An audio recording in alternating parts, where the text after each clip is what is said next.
लगता है राहुल गांधी और उनके साथियों का दिमाग चोरी हो गया है और इसीलिए पिछले साल लोकसभा के चुनाव के सदमे को वो अब तक बर्दाश्त नहीं कर पा रहे हैं। उस समय तो 99 का अंक पाकर भी बहुत उछल रहे थे। जब पता लगा कि वो 99,543 में से थे, तब का सदमा अब तक बर्दाश्त नहीं कर पा रहे हैं। बार बार चुनाव आयोग पर आरोप लगा रहे हैं वोट चोरी का, जबकि चोरी हो गया है उनके साथियों के दिमाग का। सिर्फ चुनाव आयोग ही चुनाव की तैयारी नहीं करता, राजनीतिक दलों को उसमें सम्मिलित किया जाता है। BLA 1, BLA 2 और पोलिंग एजेंट्स। BLA 1 और 2 का काम होता है वोटर लिस्ट फाइनलाइजेशन तक उसको अपग्रेड कराने की जिम्मेदारी। तो आप क्या कहना चाहते हैं? आपके पार्टी के BLA 1 और 2 नकारा हैं, निकम्मे हैं या वो अकर्मण्य हो गए हैं?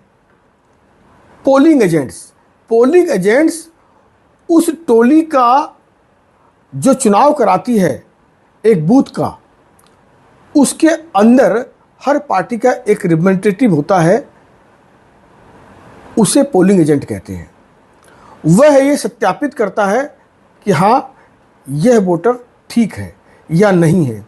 अगर वो वोटर वहाँ गलत होता है, कोई गलत आइडेंटिटी के साथ आता है, तो चूंकि वो लोकल बूथ का उस राजनीतिक दल का कार्यकर्ता होता है, वो तुरंत उसको चैलेंज करता है।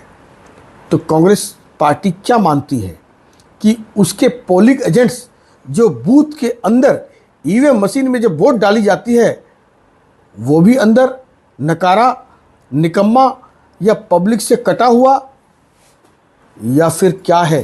राहुल गांधी को अपनी पार्टी के कार्यकर्ताओं पर ही भरोसा नहीं है, चाहे पोलिंग एजेंट हो, चाहे BLA 1 हो, चाहे BLA 2 हो।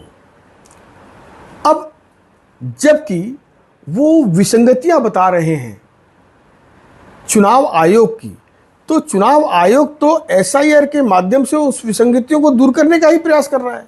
तो राहुल गांधी को तो स्वागत करके तुरंत घोषणा करनी चाहिए कि अगले किसी भी स्टेट का चुनाव हो, पहले SIR की प्रक्रिया होनी चाहिए, जिससे और भी अच्छे ढंग से चुनाव कराया जा सके।